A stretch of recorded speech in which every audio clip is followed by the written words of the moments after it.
Hello mga kainday! Another day, another vlog po tayo.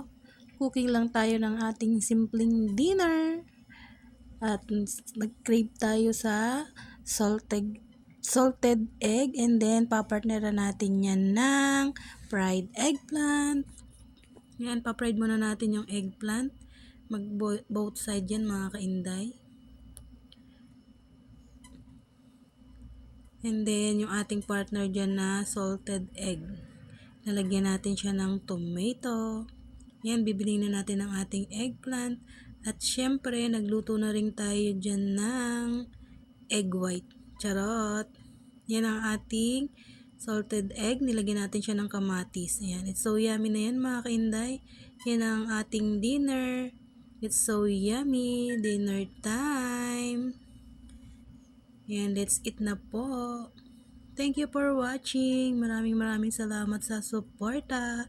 Please follow, like, and share. Ayan ang ating dinner. Kain tayo.